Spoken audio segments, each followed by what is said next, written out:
5, 4, 3, 2, 1, 0. All engine running. It's one small step for man.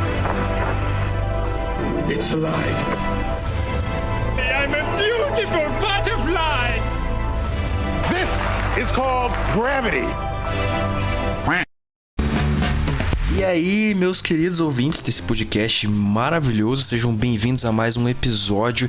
Esse episódio, tá excelente, um debate de alto nível que a gente fez, na verdade, uma proposta diferenciada. Esse é mais um episódio do Quark et al., né, que é o nosso quadro com convidados, e hoje a gente fez, nesse episódio, a gente tem uma troca de ideias sobre ensino. Então a gente convidou dois amigos nossos, né, o Rafael e a Luana, que são professores do ensino público, e eles contaram ali experiências, como é o dia a dia de trabalho, o que eles enfrentaram de desafios ao longo da sua carreira e dentre de tantas outras coisas que envolvem ensino público. A gente também mostrou a relação ali que o ensino tem com a ciência, com a divulgação científica, e que é muito importante, porque se a gente parar para pensar, o primeiro contato que a gente tem com ciência é pela escola. Então a escola é essencial na formação de possíveis cientistas, de futuros cientistas e de uma população que entenda a ciência, né? Então, confere esse episódio aí, que ele tá muito joia. E não se esqueçam que, né, de sempre dar aquela moral no nosso Instagram. A gente sempre posta conteúdos complementares, a gente está sempre interagindo com vocês. E seguindo a gente no Instagram, você sabe quando o nosso episódio tá no ar, para você acompanhar e nunca perder nenhum episódio, beleza? E é isso aí. Curte aí que o papo tá muito da hora. Valeu! Fala, meus queridos ouvintes do Quark Podcast, sejam bem-vindos a mais um episódio maravilhoso. E hoje a gente vai seguir nessa linha de trocar ideia com convidados, né? Hoje nosso tema, basicamente, né, de uma forma bem ampla, é ensino. Principalmente o ensino público, né? O ensino nas escolas, como que ele funciona, o que a gente pode discutir em cima disso, qual a relação do ensino com divulgação científica, né? Tem muita coisa pra gente debater aqui. E para isso, a gente convidou a Luana e o Rafael, que são professores de Biologia e História, respectivamente, não é isso? E eu já queria, sem mais delongas, já queria pedir para vocês dois se apresentarem, então falarem um pouco sobre a formação de cada um, falar sobre o que vocês quiserem falar, na verdade. Sejam muito bem-vindos aí. Ok, nós que agradecemos, né? Começar comigo, daí eu passo a bola para a Luana. Então, meu nome é Rafael, eu sou professor do Estado do concurso, desse último concurso que teve em 2014, 2015, mais ou menos, que foi quando a gente assumiu, né? Ele começou antes, mas eu assumi de fato em 2014, 2015, não me lembro agora de cabeça. Mas antes disso eu já era professor PSS, já trabalhei em colégio particular, né, e tudo mais. Bem, eu sou graduado em História pela UniOeste. Tenho também mestrado em História pela mesma instituição e faço doutorado também na UniOeste, né? Atualmente eu trabalho na rede dos colégios públicos integrais do Paraná, né? Chamado Paraná Integral. E também estou atuando esse ano como professor de curso de formação da CED, né? Eu estou dando curso de formação para os professores da área de História, né? Enfim, eu acho que eu tenho mais assim em relação a isso seria isso da minha apresentação. Luana, já tá show de bola. Bom, então eu sou a Luana, eu sou formada em Ciências Biológicas pela Unicentro, eu tenho mestrado em Zoologia pela Universidade Federal do Paraná. No momento eu estou fazendo doutorado também em Zoologia na Federal mesmo. E eu também assumi esse último concurso que teve, né, no estado do Paraná, especificamente em 2016. Mas antes também eu já tinha atuado como professora, né, PSS, né, que é como temporária no estado, então antes de assumir o concurso. E é isso. Já tá show de bola. Então aqui o Luciano e o Luiz também, né, que o Felipe não fala mais da gente. Desculpa. Esqueci. Na hora que eu terminei de falar, eu pensei, putz, esqueci dos dois. Mas né, a gente tá aqui também, né? Hoje não largamos esse podcast ainda. Então, mas já fazendo um adendo, todos aqui, né, estamos em 5 hoje, e todos aqui são professores ou futuros professores, então a gente não tem como escapar desse tema de ensino, né? Porque vai estar presente e estará presente nas nossas vidas. Com certeza. Na verdade, eu acho que ensino e professor tá presente na vida de todo mundo, né? Não só não, mas eu digo na situação profissional, né? Isso sim. E só uma coisa que eu achei interessante nessa apresentação é que o Rafa e a Luana falaram, é que o último concurso foi em 2014. Vamos começar pelo ruim já. Começar pelo... Manda ver, na verdade, foi em 2013, né? O edital foi lançado em 2013, as primeiras provas foram nesse ano mesmo, mas ele foi um concurso bastante demorado, porque ele teve prova didática também, e aí tiveram vários entraves durante o processo, né? E aí ele foi finalizado mesmo, acho que, se não me engano, no final de 2014. E os primeiros chamamentos foi no início de 2015. Eu acho que foi por aí, eu não me lembro, é terrível falar isso, mas eu, como professor de história, sou péssimo em data, é uma coisa incrível. eu volto nisso e quantos anos eu tenho. Então, daí quando as pessoas falam, nossa, como você é desmemoriado, né? Eu costumo citar o Sherlock Holmes, né? Que falava que a memória, a nossa cabeça é como um guarda-roupa. Se eu encher de roupa inútil, falta espaço para o que realmente é importante, né? Eu acho que eu faço um pouco essa separação, esse particionamento da minha cabeça e acabo esquecendo coisas mais triviais. Mas enfim, foi um processo bem complicado. Se eu me lembro bem, foi a PUC, né? Foi a PUC que ficou responsável por esse concurso. Um concurso muito gigantesco, né? Porque ele teve várias cidades foram os locais de prova, o volume de inscrições foi muito grande. Então, principalmente na segunda fase deu muito problema, né? Muita gente ficou pela metade ali na famigerada prova escrita, né? Da redação, muitas pessoas, inclusive com doutorado, com mestrado, né? Não passaram na redação. Que era, digamos, o ponto eliminatório, né, para a próxima fase. E ali, pelo menos, para onde eu fiz o concurso, que era o Núcleo Regional de Educação de Laranjeira do Sul, se eu me lembro bem, eu acho que eram 30 vagas na época. Né? E com a segunda fase, eu acho que passou 10 pessoas, passou, né, do volume de pessoas que tinham passado na nota de corte da prova de múltipla escolha. Na segunda fase eu lembro que deu uma boa cortada na quantidade de pessoas, né? Foi a coisa mais polêmica desse concurso inteiro, foi a prova de redação mesmo, né? Que eu me lembro assim que é mais vívido, né, na minha memória. E como ele teve a prova didática também, foi uma estrutura muito grande que teve que ser montada para avaliar, né? Então, assim, porque eram muitos candidatos, um concurso muito grande, e tinham que ter bancas, né? 3 pessoas, não, era 2 pessoas. 2 pessoas para avaliar essa aula didática. Então, pensa, né? Um concurso de nível estadual, com inúmeras cidades sendo polo de prova, então foi muito grande todo esse movimento, e aí por isso demorou bastante para finalizar. Foi um concurso bem conturbado, digamos assim. E se não me engano, antes desse concurso, havia tido em 2008? 2008, 2003, foi uma coisa assim. Então ficou muito tempo sem ter concurso, né? E essa questão, será porque eu imagino que essa concorrência alta do concurso seja por meio que uma saturação de professores tentando, né?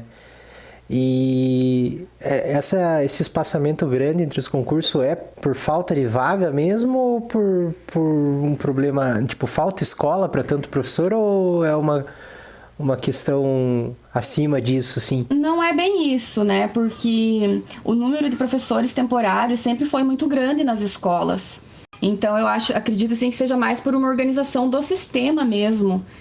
Porque mesmo depois desse concurso, desse último concurso, a gente ainda tem um grande número de professores temporários. Então não é bem por falta de vaga, eu acho que é mesmo questão mais de investimento, né? Eu acho que um PSS é mais barato que um efetivo, né? Isso que eu ia comentar, envolve daí questões, digamos, de política pública mesmo de ensino, né? Por exemplo, como a Luana bem pontuou, a gente ainda tem professores da grade que são temporários, né? E tem a questão também de que houve algumas mudanças, por exemplo, no número no percentual de aluno por sala, né? Houve toda uma política de desmonte do ensino público, né? Digamos, passo a passo, que ocorreu o fechamento de algumas turmas, né? Diminuição da hora de Fechamento de muitas escolas, muitas vezes. Aqui na cidade a gente tem o caso de uma escola que está fechando, que antes tinha ensino fundamental e médio, né? Então, assim, são vários fatores, mas eu acho que a gente pode colocar esses vários fatores dentro de um guarda-chuva que seria a política pública, né? Como que o ensino público é tratado no Paraná, né? E dentro disso vai desde, como eu comentei, né, o corte das turmas até corte de hora de atividade, excesso, né? Ou seja, acúmulo de carga horária nos próprios professores, né? Você permite, por exemplo, que... Vamos dar o exemplo, vou pegar a Luana, que, por exemplo, no concurso, né, ela não faz só para biologia, né? Existe o concurso para ciências, que daí pode entrar os professores de química, né? A galera que fez química, a galera ciências que... É só ciência não biológica. pode? Não. Pode, se você faz licenciatura em química, pode. Eu já tive aula, porque eu sou da escola pública, eu tive aula de ciências com professor de química. Eu tava por fora dessa Pode. questão. É que normalmente pega também aquela licenciatura curta que tinha de ciências, daí por isso que manteve ainda esse formato de você poder concorrer à vaga de ciências, e daí no teu caso, que é ensino médio, seria biologia, né? Ou física. Então, o professor de física, ele também poderia, por exemplo, tentar a vaga em ciências, não né? lembro disso. Mas enfim, o que acontece? Você tem também um acúmulo de carga horária, por exemplo, a Luana pega ciências no ensino fundamental e biologia no médio, né? Eu posso pegar, se sobrar, eu posso tentar pegar filosofia, né, para completar a carga horária. Exato. Então, isso corta, né, outros profissionais. Eu já cheguei a dar aula de história da arte uma vez, quando eu trabalhava na rede privada, né, ao invés de ser um professor de arte, por exemplo. Então, dessa maneira, você vai limando, né, o quadro de professores, o que vai encurtando, vai diminuindo a quantidade de vagas, né? Então, eu acho assim que se tem um sistema de ensino que teria uma capacidade de absorver bastante os profissionais, né? É o ensino público, não é? Por várias questões que justamente perpassam a política pública, né?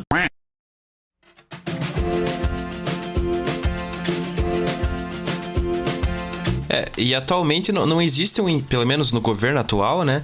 Não existe um interesse do governo do estado em se contratar mais professores. Aí que a gente vê... Veja, o último concurso, né? Fazem 8 anos que foi realizado o último concurso, mas PSS tem todo ano, né? E o PSS, assim, não só, isso não é válido só para escolas, mas para universidades também, o trabalho como professor, como seletista, ele é muito mais puxado para o professor. É um professor que tem uma carga horária muito maior, assim, às vezes não tem uma carga horária suficiente, o professor ganha pouco, então fica entre esses dois extremos, né? E tudo isso afeta diretamente a qualidade do ensino. Exatamente. Também tem isso, então, mas não existe o interesse do governo, né, em incentivar aqui. Vamos ser bem sinceros aqui, gente. Tipo, não existe incentivo para ser professor. Quem quer ser professor é por muito amor, assim, mas incentivo mesmo não existe. Não mesmo. Pensando no próprio fato, desculpe, né? Só que eu acho legal fazer, pode mandar ver. Fazer um apontamento aqui que é importante sobre essa questão de como que a licenciatura é tão desvalorizada, né? Primeiro, eu gosto muito de comentar, eu acho que pouco se fala sobre isso, mas é que normalmente a docência, ela é majoritariamente um lugar feminino. né? Então, aí você tem também uma questão que envolve gênero. Você tem, por exemplo, uma disparidade salarial, né, na docência, né, que obviamente que quando a gente está no ensino básico é uma predominância feminina, né, mas as pesquisas apontam que daí no superior muda. Eu gosto de pensar isso pensando no seguinte, né? Por que muda? Primeiro, é muito difícil da mulher alcançar a carreira acadêmica, né? Normalmente é ela que vai ter que largar a carreira para cuidar de filho, cuidar de casa e tal. Segundo, junto com isso, né, a pessoa tem que ter tempo para se especializar, para poder fazer mestrado e tal, né? E durante muito tempo a mulher não tinha essa possibilidade, né? Segundo, que daí poderia a gente entender por que há essa discrepância tão grande de salários mesmo, né? No ensino superior é onde a docência é mais bem remunerada, né? E engraçado que daí, quando a gente fala sobre o ensino básico, que é o mais mal remunerado, se a gente chegar então lá na ponta, na base, digamos assim, que seria as séries iniciais, que é raro, eu pelo menos eu vi poucos, né? Eu vi poucos homens que são professores de séries iniciais, são os piores salários, né? Então você tem eu acho importante mostrar essa clivagem de gênero em relação à própria docência, porque no ensino básico, né, nas séries iniciais, você tem a base do ensino, que é ali a questão da alfabetização, são os piores salários, e que são esmagadoramente cargos ocupados por mulheres. Aí você tem o ensino básico, que ganha um pouco melhor, você já tem homens, você já tem um pouco mais de... inverte, né? Você já tem um pouco mais de homens e mulheres, né? E daí no ensino superior, que é o digamos assim, o suprassumo da docência, né? De uma forma bem vulgar, né? Você tem um campo predominantemente masculino. Então, antes de mais nada, eu acho que é legal fazer esse apontamento. E daí outra coisa que eu acho que influencia muito para a desvalorização do ensino é o surgimento do EAD, né? A gente tem, por exemplo, nas regiões mais de interior, né? O curso superior de licenciatura se tornou um curso para pobres, né? No sentido assim, ele é acessível, né? E permite as pessoas com poucas condições, né? Quem trabalha estuda à noite, né? Isso, consegue vincular o trabalho, né? A mensalidade é mais barata. Claro que isso é importante, né? O ensino ele tem que ser acessível, óbvio, né? Mesmo se a pessoa opta para ir para o particular. Mas por que o ensino, os cursos de licenciatura são tão baratos, né, nas particulares? Porque ele permite uma precarização muito maior. Você tem aí um EAD, que você forma aí a pessoa tem cursos às vezes de licenciatura curta que vai 3 anos, né, 2 anos, para formar a pessoa em alguma licenciatura, e, por exemplo, você não tem na saúde. Não existe fisioterapia à distância, não existe medicina à distância, né? Inclusive, nessas áreas é impensado fazer uma coisa dessas. Agora, por que para a docência pode? Né? Isso mostra, isso já é uma questão que é importante, que faz a gente pensar essa desvalorização, né? Porque, normalmente, quem que a gente chama de doutor, né? São médicos, até dentista a gente chama de doutor. Agora, um professor a gente não chama de doutor, por mais que ele tenha doutorado. Né? A gente chama de advogado de doutor. E geralmente o professor é um verdadeiro doutor. E o contrário não, né? Pois é, eu acho que essas coisas, elas perpassam tudo isso, né? Eu acho que aí a gente consegue matizar essa questão da desvalorização, né? Porque o ensino, historicamente no Brasil, o ensino sempre foi precarizado. Sempre foi precário, né? Então, óbvio que ele houve momentos de melhora, né? Eu acho que tem gente que fala muito que a docência era mais respeitada 30 anos atrás, né? Até pode ser, mas era mais porque a gente vivia num mundo predominantemente, né, no Brasil, um universo, né, de pessoas predominantemente analfabetas, onde então você tinha o privilégio de ser uma pessoa letrada. Né? Então percebe, se a gente fizer alguns estudos aí inclusive apontam, né, que a licenciatura, né, a docência dos cursos que exigem, das profissões que exigem ensino superior, ela é a mais mal remunerada de todas. E pasmem, o segundo lugar, né, nós somos o primeiro, o segundo lugar é as enfermeiras, né, a enfermagem. Nossa. Então, perceba, né, dentro do curso da saúde, Também você tem a clivagem do gênero, né? Normalmente você tem enfermeiras, né? Que a enfermagem normalmente costuma ser reconhecida como uma profissão feminina. Então, eu acho que é legal levantar esse ponto, porque se passa despercebido muitas vezes, né? De que existe uma clivagem de gênero que ajuda a gente a compreender também um pouco de por que socialmente, né, na sociedade, a docência tem essa visão mais precarizada, né? Eu acho que é legal pontuar isso. E também que a gente escuta muito, né? Principalmente quando você vive no interior, né? Na capital é um pouco diferente, talvez, né? Penso eu, não sei, eu nunca morei em capitais, mas a gente escuta muito das professoras mais velhas falarem que na região onde elas viviam só tinha curso de licenciatura, né? Não tinha outro. Então, você tem, né? Pensa, às vezes essas pessoas queriam ter feito outra coisa da vida, né? Mas o que tinha era ser professor. Então, eu acho que tudo isso influencia, né? E eu vejo isso, talvez reflexo disso, ou consequência disso, é a dificuldade do acesso ao ensino público, o ensino superior público, né? Porque eu acho muito estranho esse X que ocorre, esse cruzamento que o aluno da escola particular acaba parando no ensino superior público e o aluno do ensino público acaba tendo que ir para uma particular, no superior, seja por ser um EAD ou porque, pelo menos a minha experiência, a maioria maçante da minha turma era de escola particular, no nível superior, na Unicentro, que é uma universidade pública. Então eu acho que talvez essa precarização porque eu entendo que talvez um salário mais baixo lá nas séries iniciais, de certa forma também o profissional que recebe salário mais baixo, ele não tem talvez um treinamento tão bom ou um currículo tão bom, porque senão ele estaria pleitando as vagas com salário mais alto. E o salário mais alto vai estar lá na graduação. Então eu entendo que não sei se o termo seria a qualidade do ensino, mas talvez a estrutura toda da universidade pública seja muito diferente da escola pública.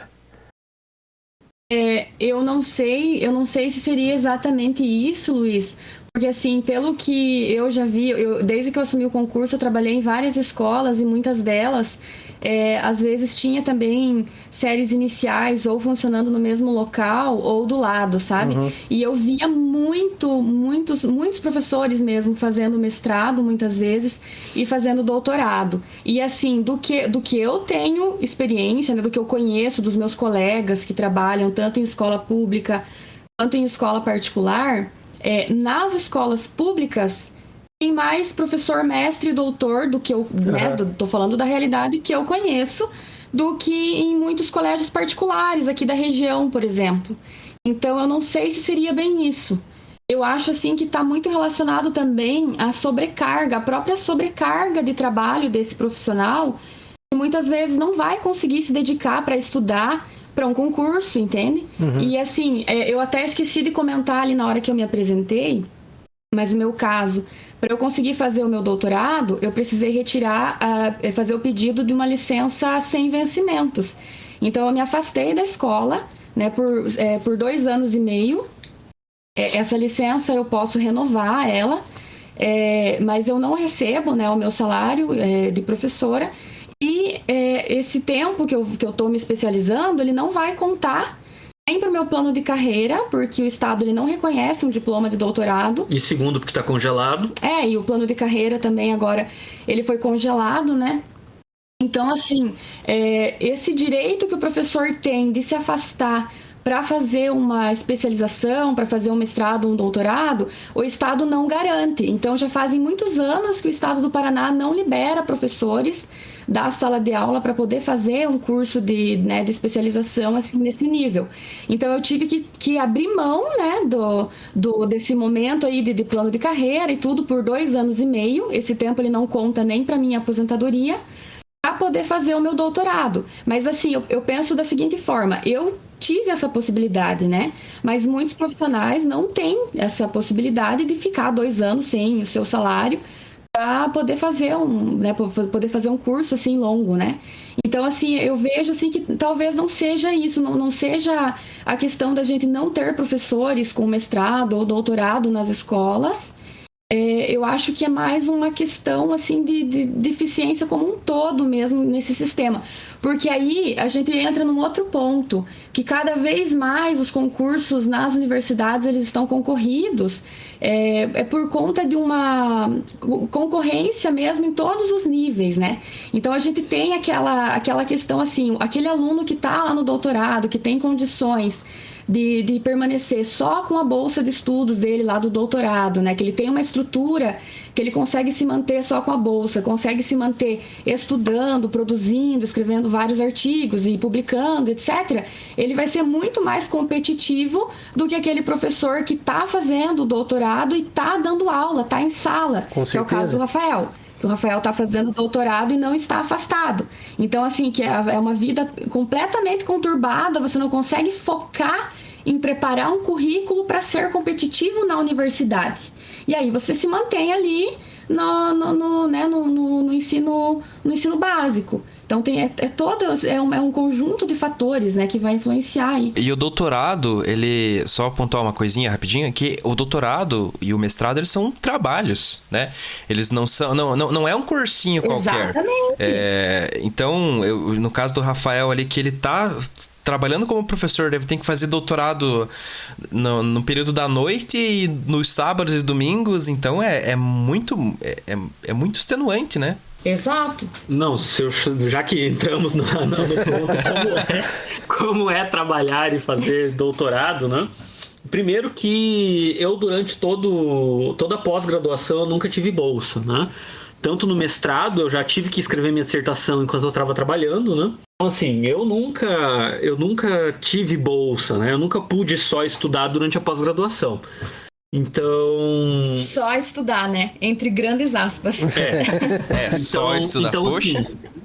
Então, assim, quando eu passei no mestrado, o processo de concurso ainda estava rolando para o Estado, né? Então, o que acontece? As aulas eu conseguia assistir sem precisar trabalhar, né? Que era muito bom. Eu morava em Cascavel e eu fazia em Marechal Cândido Rondon, né? Que é onde fica a pós-graduação em História da Unioeste.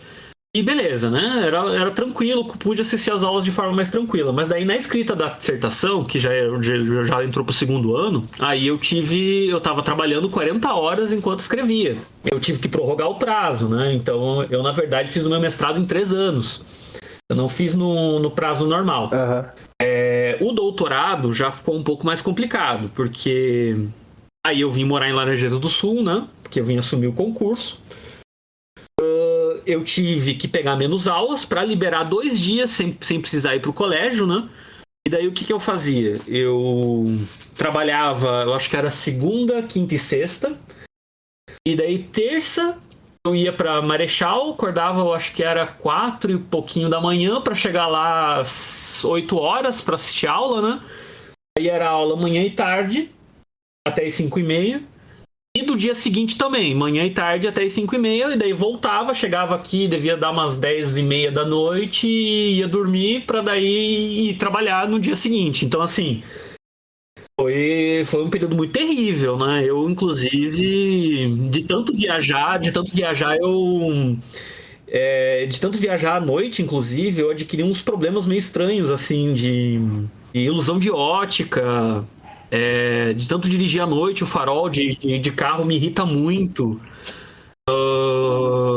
Eu desenvolvi, né, durante essa época, eu desenvolvi labirintite, de tanto né? Por causa de muita curva, né? A gente mora numa região muito, muito cheia de curva, né? Então, eu acho que... E o estresse também me faziam chegar tonto em casa, assim, muitas vezes, né? De tanto...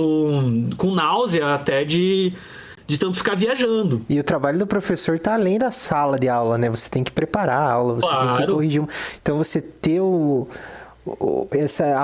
tempo para fazer isso tava tão casado, tava tudo encaixadinho que faltava tempo para outras coisas, né? Claro. Então, eu acho que deve ser super puxado. Então, assim... Para complementar essa questão, então é muito sacrificante, sabe? E eu acho que se eu não emendasse o mestrado com o doutorado, eu não teria pique para continuar. Eu demorei, eu acho que foram 4 anos para ir fazer mestrado, né? Porque eu tive uma decepção com um antigo orientador meu, então demorou, né, para mim querer voltar para academia.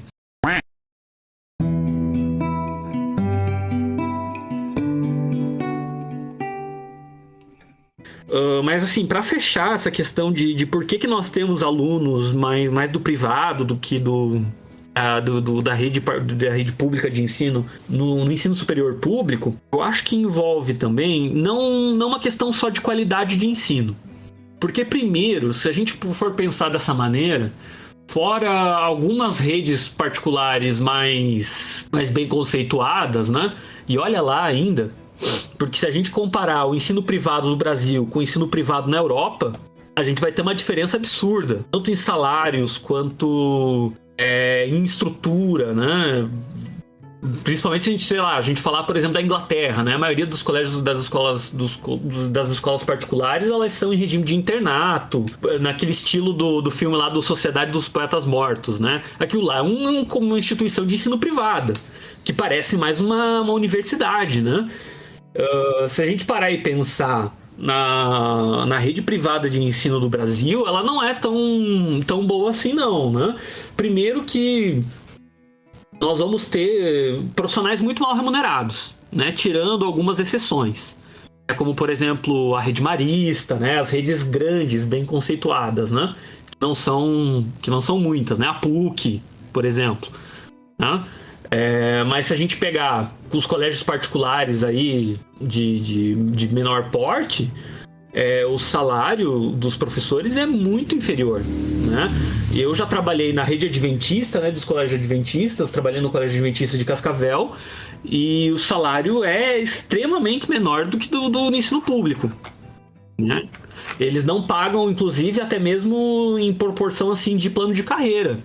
Né, um concursado da rede pública de ensino ganha muito mais do que um professor no colégio adventista de Cascavel, né, que era onde eu já cheguei a trabalhar. Então, assim, as condições de trabalho também não são das melhores, né?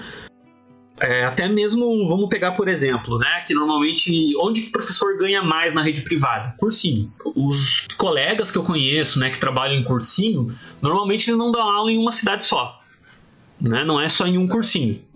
Normalmente a pessoa dá aula, por exemplo, né, pegando aqui nossa região centro-oeste, né, normalmente a pessoa dá aula no Alfa, lá em Cascavel, e no Ideal, sei lá, né, porque o Colégio Ideal também tem uma parte de cursinho. Aí trabalha no Lobo, trabalha em Umuarama, em mais uma outra rede privada, né. O Lobo fica em Guarapuava, né, que também é um colégio particular, que costuma se gabar bastante, né, aprovamos não sei quantos alunos aí no vestibular. Inclusive o Lobo tem vários professores, se não a maioria, todos de fora. A maioria dos professores do Lobo não são de Guarapuava.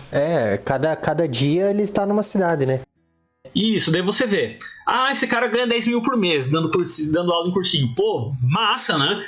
Mas vai ver em quantas cidades esse cara tá dando aula. Esse cara, ele passa a semana inteira fazendo esse bate e volta aí em todas essas cidades. Não é à toa que o Lobo, se não estou errado, ele tinha até uma... Ele mantinha... Eu não lembro se era uma casa. Era uma casa. Isso, ele mantinha uma casa. Então, assim, é um profissional extremamente precarizado. Ganha bem? Sim, mas em quais condições, né?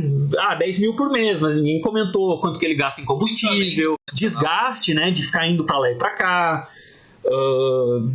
Então, assim, será que realmente ganha tão bem assim? Se parar a pensar nas condições de vida dessa pessoa, né? Que é quase como os caminhoneiros costumam dizer, né? Que trabalha viajando e passa férias em casa, né? Será que realmente é uma... a gente pode dizer que é uma remuneração alta? Eu acho que se a gente olhar só o que o cara concentra de salário, a gente poderia dizer que sim. Mas há outros profissionais, né? Por exemplo, um médico, se ele se cadastra no SUS, eu acho que ele tira isso trabalhando numa prefeitura. Em uma prefeitura. Fora o que ele ganha fazendo plantão em hospital. Um plantão de médico dá, acho que R$1.000 em uma noite, né, em 24 horas. Eu acho que mais até. Mas enfim. Né, por exemplo, vamos pegar o exemplo de advogados, né? Uma causa simples aí de divórcio, sei lá, um advogado vai cobrar 3.000, 4.000. Tudo bem que o advogado ele vai demorar alguns meses, né, para esse dinheiro de fato cair, né, ou a remuneração sobre uma ação que ele ganhou para um cliente. Mas olha quantas ações ele lida, né? E o professor muitas vezes, no caso do cursinho, trabalha aí para 5, 6 escolas, 5, 6 cursinhos diferentes, em 5, 6 cidades diferentes, ou seja, ele vai estar em uma cidade por dia, na semana, e o cara ganha uma miséria, se a gente parar pra pensar. Sim. A verdade é essa.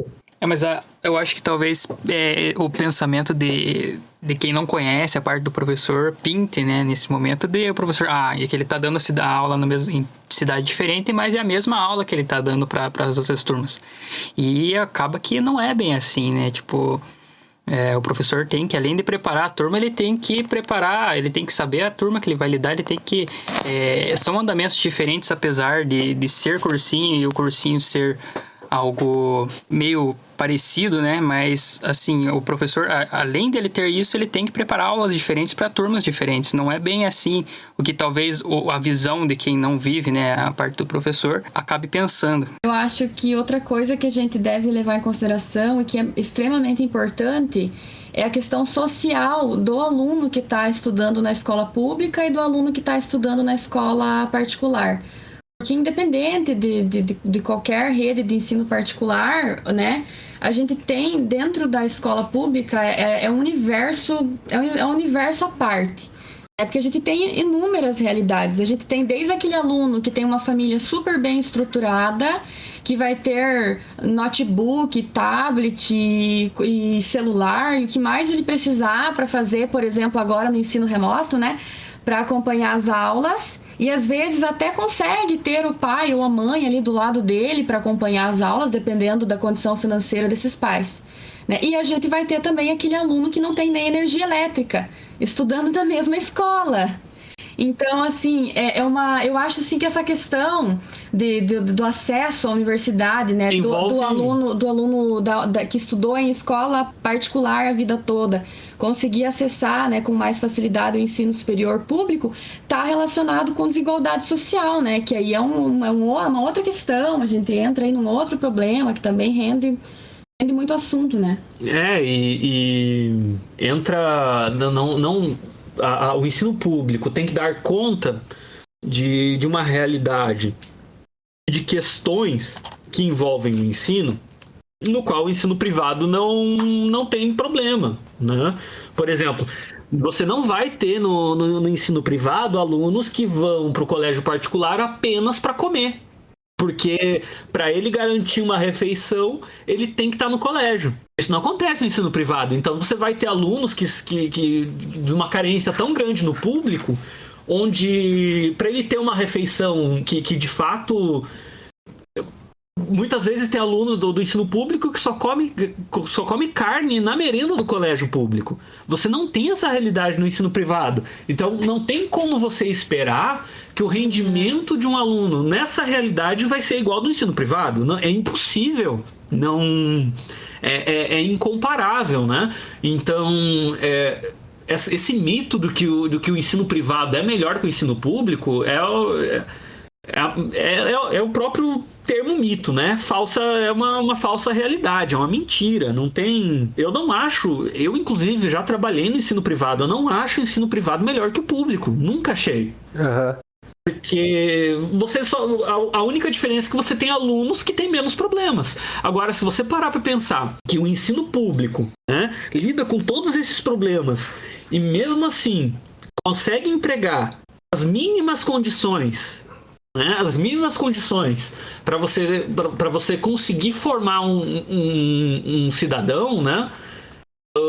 É muito louvável, porque além de você ter que lidar com a realidade do aluno, você tem que lidar com a própria realidade, né? Vamos aí lembrar a fala do nosso maravilhoso empresário da educação, né? Porque não dá para chamar o Renato Feder de secretário da educação, porque esse cara é o maior embusteiro que existe da educação que eu já vi, é uma coisa incrível. Né? Nós já tivemos secretários da educação ruins, mas igual, e é bom que fique, ele é o pior secretário da educação na história da educação do Brasil. Né? Eu diria, melhor, do Brasil talvez eu esteja forçando, mas do Paraná, sim. Inclusive, se a gente lembrar dos tempos da ditadura. Então, assim, o cara me fala, né, num pronunciamento público, que o aluno que não tem webcam em casa, que não tem celular, que se vire. Nossa, é de uma insensibilidade. Não tá muito longe do federal, né?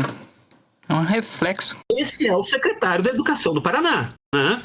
Que vale lembrar que é o dono que é um dos donos da Multilaser. Pois é. E volta e meia ele gosta de dizer que ele dá aula, né? Ele deu aula, se eu não tô errado. Agora não vou me lembrar de cabeça, né? Mas ele deu aula, se eu não tô errado, numa ONG. E ele considera que isso é ser professor. Esse cara é um empresário.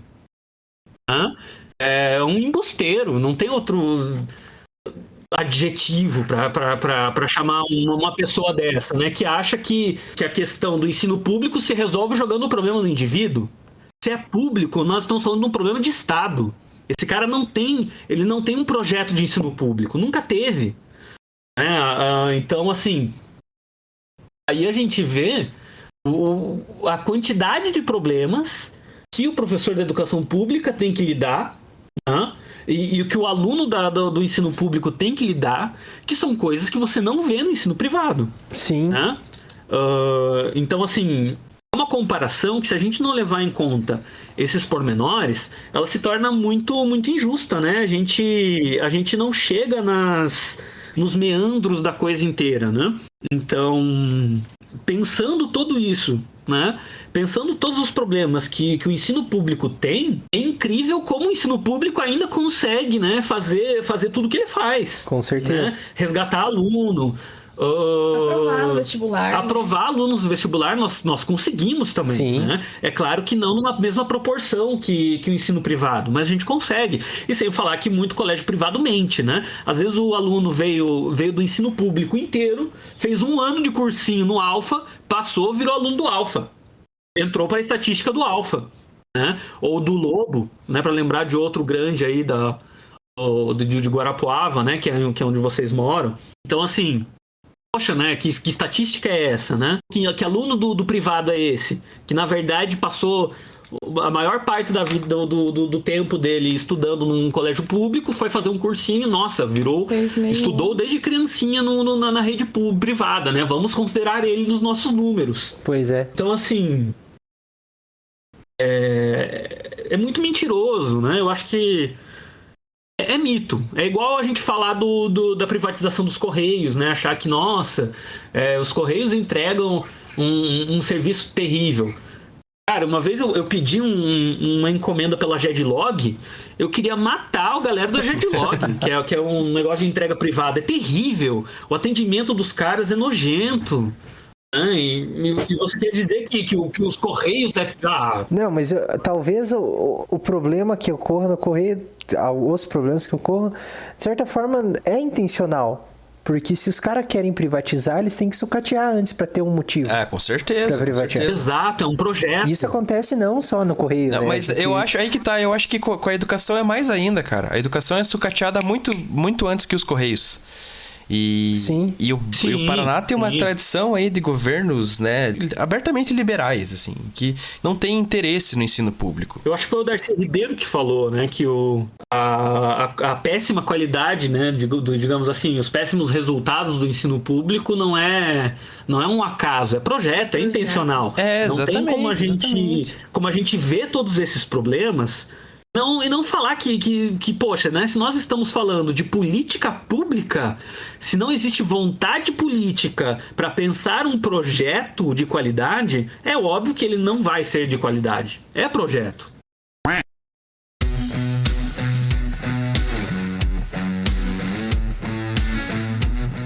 Um negócio que eu queria perguntar e ver a opinião e experiência de vocês é que eu me lembre, a maior revolução no ensino público que aconteceu agora nos últimos anos foi essa mudança para o ensino integral. Isso trouxe algum benefício ou acabou sobrecarregando ainda mais os professores porque não aumentou tanto o contingente de professor do ensino público? Então, aí a gente teria que comentar sobre, primeiro, de qual modelo de ensino integral nós estamos falando, né? Falando assim num sentido mais lato, né? A lato sensu, eu diria que o ensino integral ele é muito bom, né? Ele é muito interessante. Ele é muito interessante porque, por exemplo, não entrando nas especificidades do modelo, né, de escola integral do Paraná, mas comentando assim da ideia de que você coloca um colégio de ensino integral em regiões onde você tem uma vulnerabilidade, alunos que estão em situação de vulnerabilidade, tanto em sentido assim de estarem vulneráveis por poucas condições econômicas, mas também de criminalidade, é muito interessante, porque você tem para esse aluno a capacidade de que, se ele fica das 7h30 da manhã até as 4h30 da tarde no colégio, ele tem garantido refeição, ele não tá correndo risco de estar se prostituindo, de estar sofrendo assédio, né, de estar em contato com droga, enfim, né? Você tem a capacidade de dar, né, uma nova experiência para esse aluno. Aí é claro, né, se a gente comentar sobre modelo de escola integral, aí já entramos em outra história, né? Por exemplo, para começo de conversa, o Paraná Integral, ele na verdade é um projeto que não foi criado pelo Paraná, né? Eu acho que já para a gente começar no modelo de ensino integral que nós temos hoje no Paraná, né, que não foi o mesmo durante todo o momento que surge o ensino integral no Paraná, mas o modelo hoje, ele vem de um instituto, que é ligado a empresas que têm vários interesses, né? Por exemplo, que é um Instituto de Corresponsabilidade... Como que é o nome? Instituto de Corresponsabilidade... É ICE, não vou lembrar a sigla inteira. Mas, por exemplo, quem que está por trás desse instituto? É o Itaú Social, Natura. Você tem o Instituto Natura... Instituto Sonho Grande, se não me engano, Sonho... E essa galera, se a gente pode dizer assim, quem é o grande guarda-chuva que está por trás dessa galera é o movimento Todos pela Educação. É um movimento empresarial na educação pública, né? Inclusive queriam morder um pouquinho do Fundeb, né? Que inclusive estavam querendo aprovar que o Fundeb fosse para instituições privadas também. Que queriam, por exemplo, nas reuniões do Congresso para debater o Fundeb, queriam o fim da biblioteca, de bibliotecas nas escolas. E Então, olha só. Meu Deus, cara. São esses caras que são os cérebros que estão pensando aí o ensino integral no Paraná. Então, só pensando no movimento Todos pela Educação, dá pra gente já vislumbrar, né, como que... quais que vão ser as nuances, né, da forma como o ensino integral vai ser pensado pro projeto que nós temos, né, pro modelo que nós temos hoje no Paraná. Então, assim, por que eu continuo, né, agora... Nossa, Rafael, você falou que então, nossa, que desgraça, né? O movimento Todos pela Educação tem a ver com o Paraná Integral e você continua fazendo parte disso. Sim, por quê? Porque eu vejo Primeiro, eu acho que se não for eu ali, alguém vai ser. Eu prefiro, então, que seja uma pessoa crítica que esteja dentro disso e que entenda o que ela está fazendo ali, né? E dessa maneira tente resistir, tente melhorar, né, a coisa nos limites do que é possível. E também porque eu sempre pensei que para a gente poder criticar, a gente tem que estar vivenciando essa coisa, né? E terceiro, né, o último motivo é que eu vejo potencialidade no ensino integral. Esse modelo tem problemas? Claro que tem problemas. Mas o ensino integral ele é interessante. Né? Como eu falei, por isso que eu quis começar pela visão maior da coisa, né? Sem entrar nas especificidades do Paraná Integral. Mas o ensino integral ele tem uma potencialidade de fazer uma escola totalmente diferente. De dar aos alunos do colégio público um tipo de colégio que nem mesmo às vezes nas particulares tem. Vou dar um exemplo para vocês. Os colégios particulares aqui da cidade, eles não oferecem coisas que nós oferecemos no ensino integral. Por exemplo, eu dou aula de uma disciplina que eu criei que se chama fanfarra escolar. Eu estou implementando uma fanfarra escolar no colégio.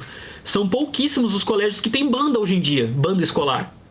Era muito comum, né, mais antigamente, né, nas bandas de marcha e tal. Hoje em dia é raro, né? E é uma coisa que, por exemplo, colégios privados muitas vezes não têm. Eu tive uma vivência, assim, eu estudei um período no colégio particular, e na verdade, o colégio particular, ele forma robozinhos preparados para serem aprovados no vestibular. Só. E acabou, assim. São raros os colégios que dão uma formação além desse objetivo, e é por isso que eu sou muito, muito mais fã do ensino público. Né? Porque você não está preocupado... você está preocupado, tem uma visão em criar cidadãos, né? E não tipo, pessoas que vão passar no vestibular e depois foda-se, né? A verdade é essa. O objetivo do colégio particular é isso, porque isso gera mais alunos pagantes. Mas e depois? Qual é o resultado disso depois? Sim. E eu acho que é legal falar isso também, e pegando o gancho aí do que você falou, que é muito importante também quando a gente pensa nos resultados, né? Como que se mede os resultados, né, do ensino público e ensino privado? Se a gente pegar a métrica de pensar aprovação no vestibular, a gente vai ter a falsa ilusão de que o ensino privado é melhor. Mas olha só, a gente parar e pensar que o ensino público às vezes pega lá um aluno que veio de uma família extremamente precária. A partir do momento que esse aluno consegue concluir o ensino médio, ele consegue um emprego melhor do que o pai dele, que, sei lá, catava papel e ele conseguiu passar num concurso. Sim, gigantesco. Isso é um resultado muito melhor do que o aluno apenas passar no vestibular. Exatamente. Então, até o que a gente chama de resultado da educação hoje é injusto, né?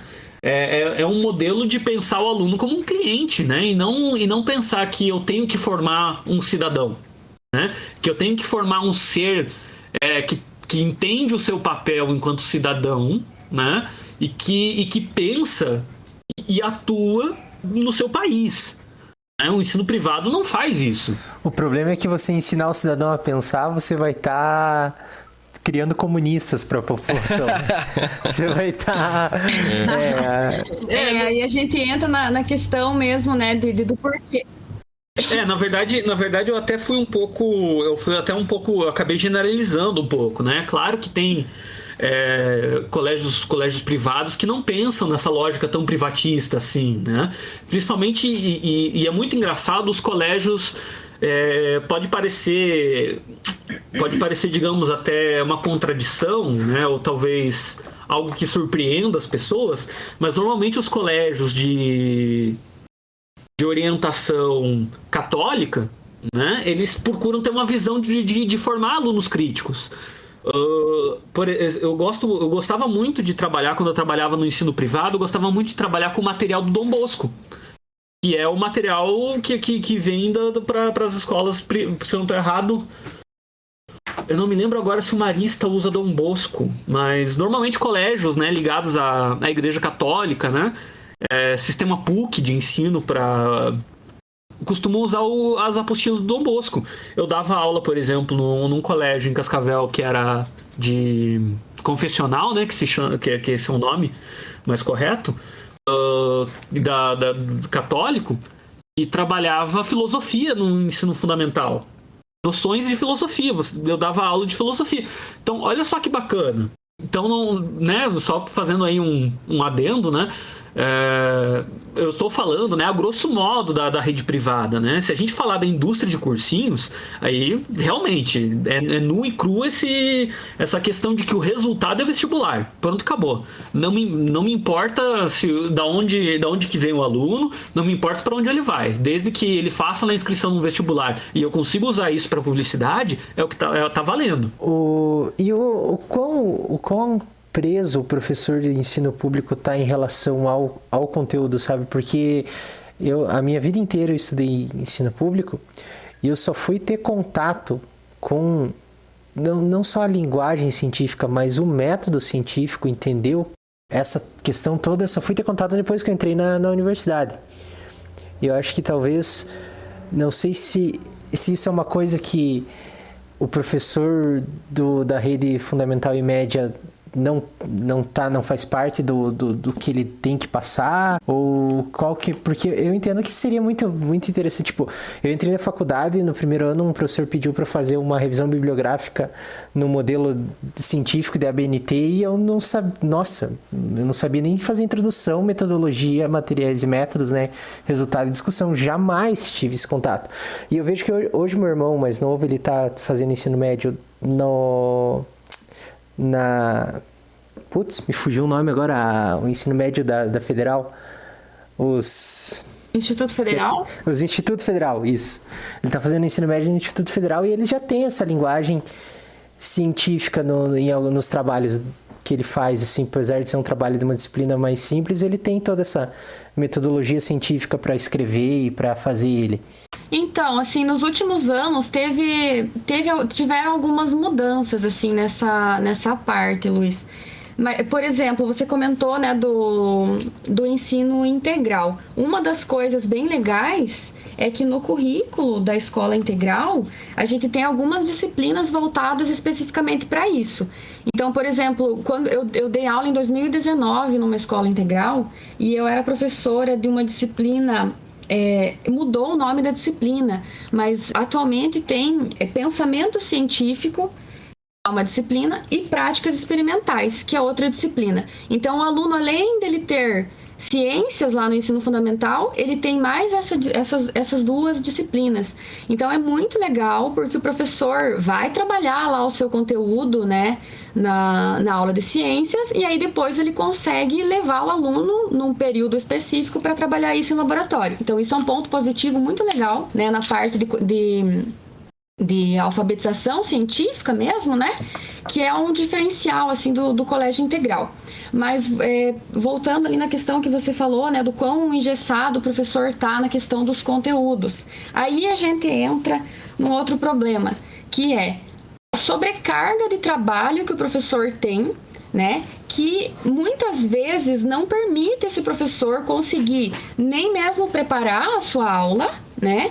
Ou então até mesmo pela sobrecarga de conteúdos, por toda a demanda que ele tem dentro da escola, que ele acaba não tendo tempo mesmo de levar esse aluno para fazer uma aula prática ou coisa assim. E muitas vezes os professores tiram o coelho da cartola, assim, né, eu vivi bastante isso na minha realidade, onde em outras escolas, né, que eu não tinha uma disciplina específica para trabalhar práticas experimentais, mas assim, eu dava um jeito, né, e tentava tirar o coelho da cartola e fazer algumas práticas. Então, vai muito, assim, de como que a gente vai conseguir inserir isso dentro da rotina mesmo, porque quando a gente tá lá dentro da escola, muitas vezes tem muitos imprevistos, né? Tem muito conteúdo para a gente dar conta. A questão, né, da hora atividade que foi reduzida já faz alguns anos, isso atrapalhou demais o tempo de preparo mesmo das aulas. Então, assim, muitas vezes o professor, eu ouço muito, né, a crítica, mas o professor professor só usa o livro didático e tal. Mas acontece que o professor, ele não, a função dele não é, entre aspas, novamente, só ir para a sala e dar aula, né?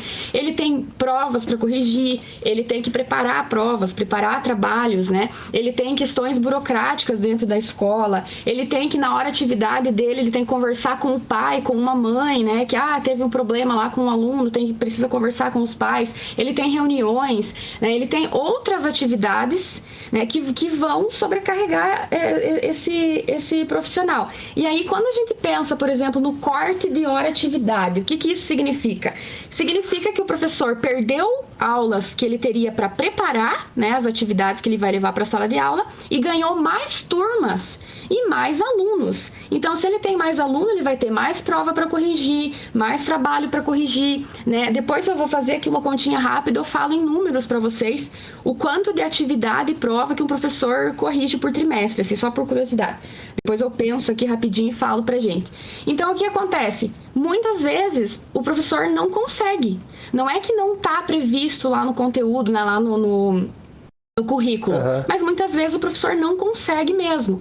Ou então também entra na questão da falta de investimento, que aí às vezes a escola já é uma estrutura tão precária, né? Muitas vezes também a escola não tem um local adequado para fazer uma aula prática, aí às vezes a gente tem que improvisar, levar um material mais simples, fazer dentro da sala de aula mesmo.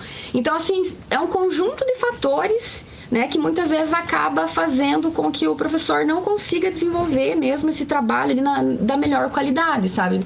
Com todo o potencial que poderia ter, né, uma determinada aula, né, de ciências, de biologia que seja, né, puxando bem para minha área, né, para nossa área. Posso falar? Pode. Que agora eu voltei do banheiro, posso falar. Então, dentro dessa de por que demorou tanto, né, para a gente poder trazer mais questões da alfabetização científica para a sala de aula, no ensino básico, eu acho que primeiro a gente tem que falar um pouco também da própria forma como as pesquisas na área de ensino são tratadas, né? Primeiro, né, se a gente for comentar sobre o próprio Paulo Freire, né, e o Demerval Saviani, que são os grandes gênios da educação que nós tivemos, de teóricos da educação do Brasil, né? Essa galera tá escrevendo aí, se não me falha a memória, Paulo Freire, ele escreve desde os anos 70 sobre uma forma revolucionária da educação, né? Quando que a gente foi ver um pouquinho do currículo sendo pensado a partir das teorizações desse pessoal sobre a educação? Anos 90, anos 2000, né? Ou seja, a educação, né, essa forma de pensar o ensino indissociado de pesquisa e extensão, né, que é muito comum quando a gente faz graduação e licenciatura, a gente ouve os professores comentarem isso, é recente. Né? É recente no sentido assim de que faz pouco tempo que começou a se aplicar isso na educação do Brasil, né? Lembrando ainda um marco do Paraná, nós vamos ter no governo do Requião, né, que é quando se tem a criação dos livros didáticos do estado do Paraná, né, que hoje em dia praticamente não se usam, né, por várias questões, mas principalmente porque eles estavam pensando num modelo de ensino que não se efetiva, né. Eu vou dar o exemplo aqui do livro didático da área de História, que foi criado pelo estado do Paraná. É um livro didático maravilhoso, assim, você vê, ele traz marcos teóricos da educação, do ensino de história, que são incríveis, assim, né? Ele era muito revolucionário, né? As próprias diretrizes curriculares estaduais do estado do Paraná, você tem uma reformulação do ensino, assim, que é incrível, né? E que traz essa questão de indissociar ensino de pesquisa. Quando que foi criado isso? 2008. A DCE, as diretrizes curriculares estaduais, são de 2008. Então, é recentíssimo. Historicamente, se a gente pegar aí livros didáticos antigos, dos anos 90, a gente vai ver que nem mesmo referência bibliográfica tinha, né? Dos livros que vinham tanto para o ensino privado quanto para o ensino público. Não se tinha nem referência bibliográfica. Porque não se tinha, pensa, né, na estrutura do livro didático, ele não seguia um rigor científico de colocar a coisa nas normas, né? Da BNT, por exemplo, né? Quem dirá, então, da aula do professor?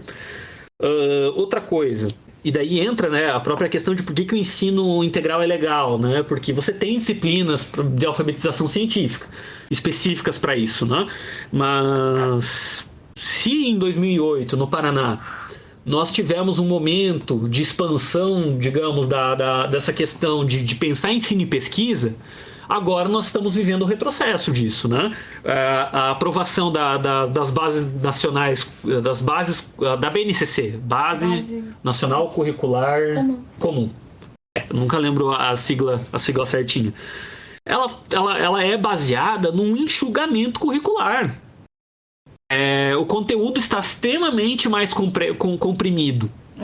Né? Então, assim, se o currículo está comprimido e você tem um profissional que já está com uma carga horária grande, dificilmente dentro desse currículo comprimido ele vai achar tempo para trazer questões de investigação científica para os seus alunos, né? Então, o momento que a gente vive, ele causa isso, né? Eu acho que em termos educacionais nós estamos voltando para os anos 90. Eu vejo assim, nós estamos entrando em discussões que não se falavam mais. Por exemplo, a Base Nacional Comum tinha sido já pautada no governo Fernando Henrique Cardoso e tinha sido uma pauta derrotada. Agora volta com toda a força e foi aprovado, né? Então, olha só, eu acho importante mostrar isso, porque o novo ensino médio, por exemplo, ele já existia, esse projeto já tinha sido tentado nos anos 90. E foi derrotado, né?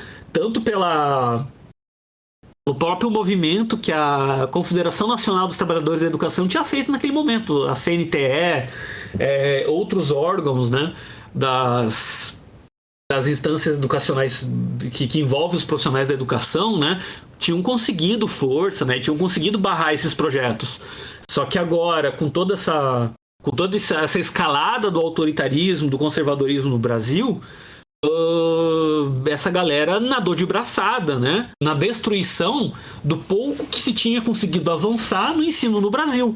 Então, assim, pensa, né? Se nós falamos aqui, eu usei o Paraná de exemplo, né? Pegamos ali o governo Requião, que em 2008 criou as diretrizes curriculares estaduais, criou livro didático público, partindo dessa mesma ideia de se livrar das máfias das editoras de livro didático no Brasil, né?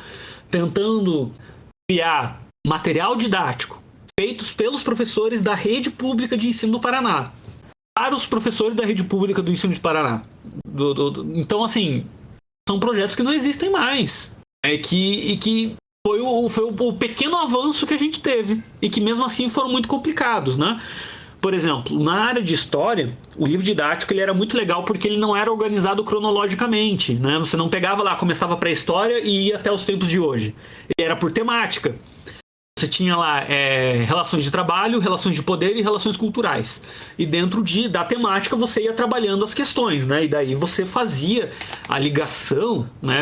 A ideia era que o professor conseguisse mostrar para o aluno o processo histórico de uma maneira muito mais total. Mas assim, era necessário também que essa era e eu me lembro bem desse debate, né? Porque eu estava na graduação na época que o estado do Paraná lançou o livro didático do estado, né? Ele previa um professor que fosse pesquisador. Só que ainda se tinha avançado pouco, por exemplo, na questão da horatividade. Então, como que você vai implementar um modelo de ensino desses, né, na carga horária que o professor tinha?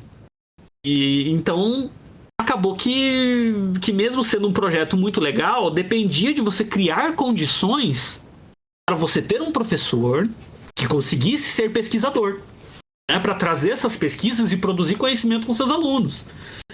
Então, assim, para a gente perceber, né, como que o avanço educacional ele é muito difícil. Primeiro, né, a gente entra aí nessa questão porque ele envolve, às vezes, instâncias que fogem da educação, né? No sentido assim de que não é só pensar um material didático, mas é pensar a realidade do aluno e do profissional da educação que vai usar esse material didático. É também você falar de um governo que de fato tenha vontade e tem um projeto de uma melhora, e raramente isso acontece, porque uma melhora de fato e profunda, uma reforma profunda na educação, vai muitos anos, né, e perpassa aí o tempo de 8 anos, por exemplo, que um político poderia usar para se projetar, né? Então é mais fácil você construir asfalto e rodovia para se mostrar para a população do que realmente mexer em pontos que para você mexer demandaria uma reforma de muitos anos, né?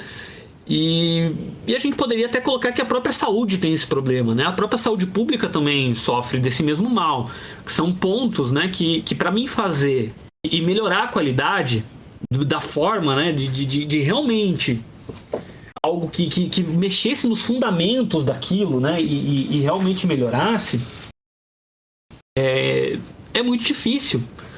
Que não é atrativo para os governantes, né? Porque é mais fácil deles falarem sobre resultados, né? Conseguimos... por exemplo, o estado do Paraná faz muito isso, né? De usar os dados do IDEB, né? Para mostrar a qualidade do ensino. Que tantos alunos a gente conseguiu que terminasse o ensino médio, né? Nossa, legal. Mas daí vai ver qual que é a condição desse aluno do terceiro ano. Como que ele está saindo do ensino público, né? Muitas vezes nós somos forçados pelo próprio governo para passar aluno que a gente sabe que não tem condições de passar, né? Porque se a gente não passar, vai aparecer algum fiscal na escola e vai começar a levantar o livro de todo mundo, vai começar a levantar um monte de coisa e no final a gente vai ter que aceitar e passar esse aluno, porque é isso que acontece. Porque eles falam que vai mexer nas porcentagens. Se a gente não passar uma quantidade X de alunos, o colégio perde quantidade de verba. Então, olha só, poxa, né? Você estabelece uma lógica muito cruel de resultados que não são resultados reais, né? Que não são... Né? Enfim, é um tema extremamente complexo, né? We don't need no education.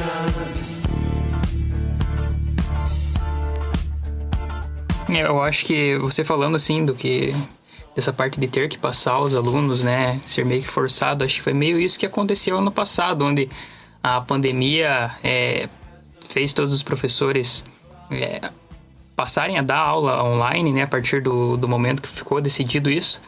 E aí a galera que não queria ou não estava conseguindo, não tinha condições de acompanhar essas aulas, porque eu fiz estágio ano passado e o número de pessoas que entravam na minha aula era tipo, numa turma de 30, por exemplo, tinha 4 ou 5 alunos ali no máximo, sabe? Então, e aí no final do ano teve aquela prova ali que o Paraná oferece para os alunos como se fosse uma recuperação do ano inteiro. Então, essa parte do Estado querer apresentar números, mas não ser algo verídico, é totalmente o que acontece. Eu acho que é uma parte muito errada e não tem muito como fugir disso quando você é professor, se o próprio Estado te impõe e pode vir alguém cobrar aí por que você não está tendo o resultado que eles esperam. Mas é que a condição que é dado para professor é essa, né? Sim, vou trazer uma coisa então que eu acho que vai deixar você de cabelo em pé. Depois eu volto nessa questão do Se Liga aí, que eu acho que é importante comentar sobre isso. É o Se Liga que ele tá falando. Mas só para vocês terem uma ideia, né? Eu não vou entrar em detalhes, mas porque até seria um pouco arriscado, mas se eu me lembro bem, esse ano o Estado nos obrigou a assinar um contrato de confidencialidade. Isso. Forçou a gente a assinar um contrato desse, que a gente não pode falar sobre questões de números que relacionam o ensino com o coronavírus. A gente não pode. É bem claro o objetivo deles com isso, né? Olha só que engraçado, né? Isso é ocultação de dados. Eu não posso falar. Eu não posso dizer, não posso chegar aqui para vocês e, sei lá, dizer, digamos, se a gente tivesse num momento presencial, eu não poderia dizer quantos alunos do meu colégio teriam se contaminado. Quantos professores teriam pego. né? Porque eu assinei um contrato de Confidencialidade. confidencialidade. Pois é. Então, olha só. Só para perceber como o Estado procura mentir. Não só o Estado, né? Vamos dar nome aos bois. Do governo do Ratinho Júnior e do Renato Feder. É uma política de governo. Se vai virar uma política de Estado, daí a história já é outra. Mas essa administração procura fazer o que pode para fraudar dados, né? O Se Liga tá aí para isso. É uma forma do Estado mentir nas avaliações externas, né? Por quê? Porque a quantidade de alunos que passam ou reprovam, ele é um indicador de qualidade do ensino que está relacionado ao PISA, que é o indicador internacional, né?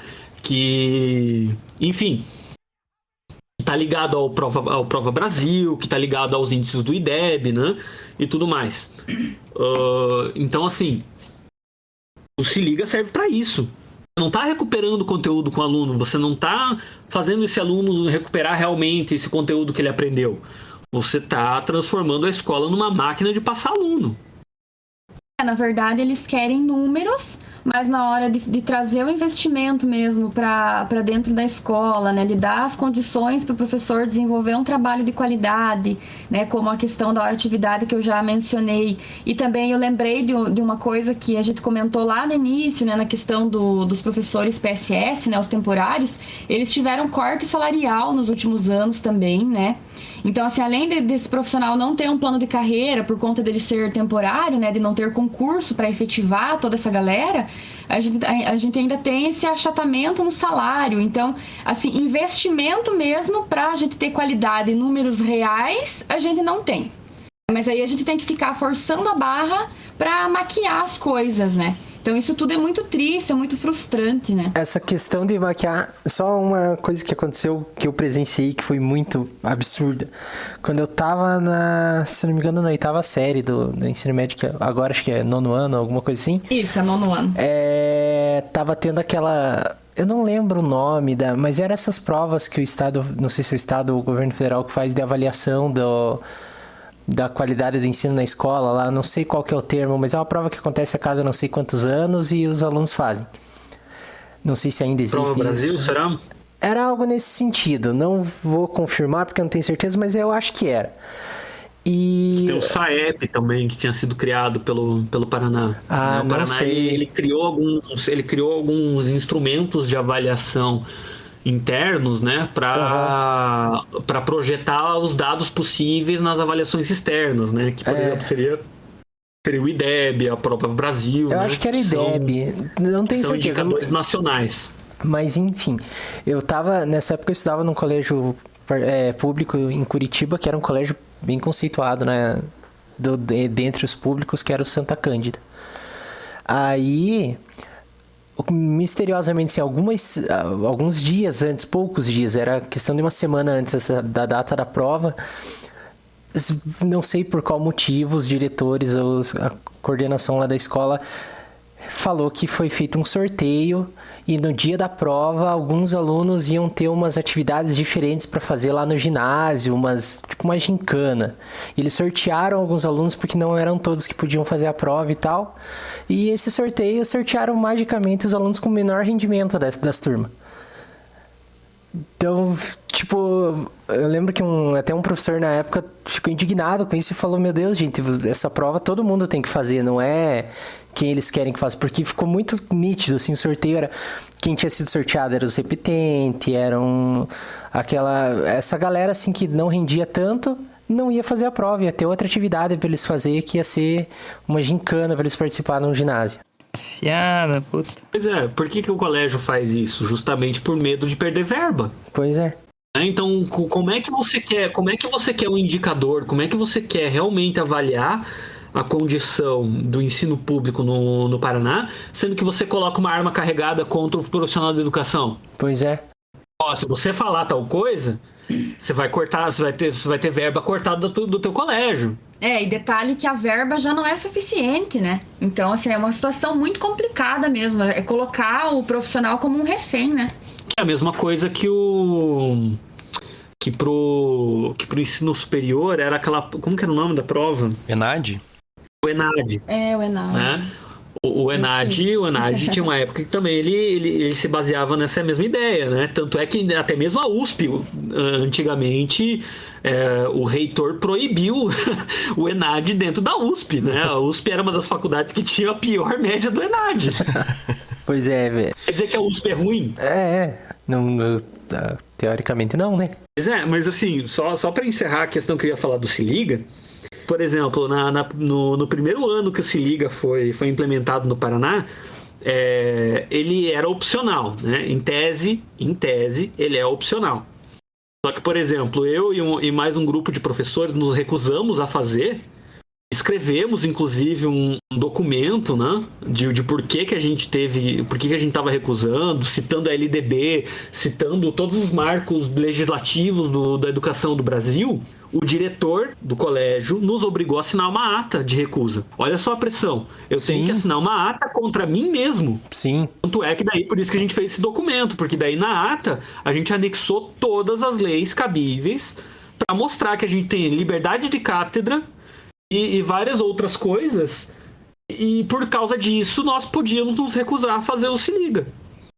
Então, assim, é essa lógica da arma carregada que eu falei, né? Você tá a todo momento tendo que dar a sua opinião com uma corda no pescoço, né? Eu acho que o termo seria esse, né? A todo momento você tá tentando pensar, né, e o teu trabalho, né, a tua prática docente da melhor forma possível, só que muitas vezes essa forma pode não ser interessante para o Estado, o que faz você sofrer certas ameaças, né? Mas eu fico pensando que se a gente já tem essa corda no pescoço aí, essa arma apontada para cada ação que os professores vão fazer, e a implementação dos colégios militares que foi realizada, eu não se me engano, foi ano passado.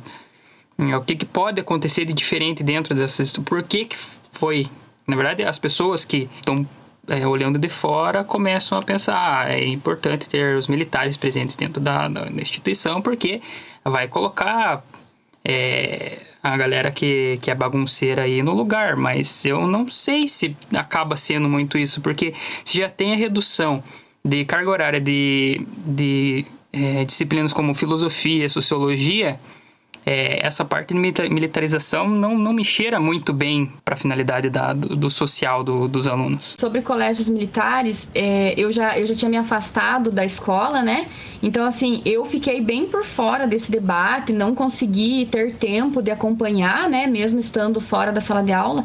Eu acho que o Rafael consegue dar uma opinião mais de confiança sobre esse assunto.